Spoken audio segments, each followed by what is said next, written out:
بسم اللہ الرحمن الرحیم۔ اسلامی واقعات کے لیے اس چینل کو سبسکرائب کریں۔ مدینہ منورہ میں ایک عابد و زاہد نوجوان رہتا تھا۔ اس نے مسجد کو ہی اپنا مسکن بنایا ہوا تھا۔ اکثر مسجد میں ہی رہتا تاکہ صحابہ کرام رضوان اللہ تعالی علیہم اجمعین کی زبان سے تازہ تازہ احادیث کی سماعت نصیب ہو۔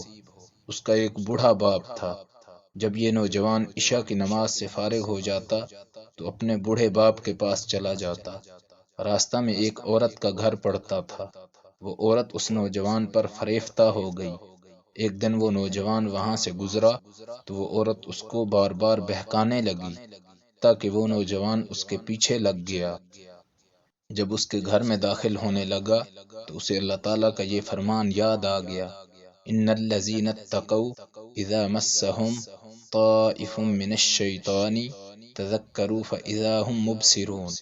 یقیناً جو لوگ خدا ترس ہیں، جب ان کو کوئی خطرہ شیطان کی طرف سے آ جاتا ہے تو وہ یاد میں لگ جاتے ہیں، سو یکایک ان کی آنکھیں کھل جاتی ہیں۔ فوراً بے ہوش ہو کر گر گیا۔ اسی حالت میں اس کو اس کے والد کے پاس لے جایا گیا۔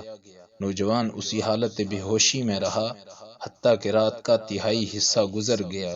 پھر جب اسے ہوش آیا تو اس کے باپ نے پوچھا کہ کیا ہوا تھا۔ اس نوجوان نے سارا واقعہ کہہ سنایا۔ باپ نے اس کو کہا کہ اے بیٹے، تو نے کون سی آیت پڑھی تھی؟ اس نے وہ آیت پڑھی تو پھر بے ہوش ہو کر گر گیا۔ جب گھر کے تمام افراد اور آس پاس کے پڑوسی جمع ہوئے اور اس کو ہلایا تو دیکھا کہ وہ مرا ہوا ہے۔ چنانچہ اس کو غسل دے کر رات کے وقت دفن کر دیا۔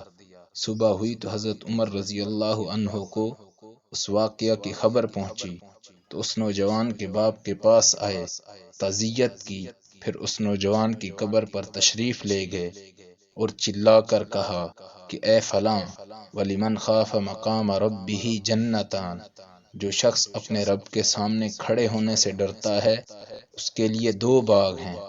اس نوجوان نے قبر سے جواب دیا کہ اے عمر رضی اللہ عنہ، مجھے میرے رب نے جنت میں وہ دو باغ دے دیے ہیں۔ اس نے 2 مرتبہ کہا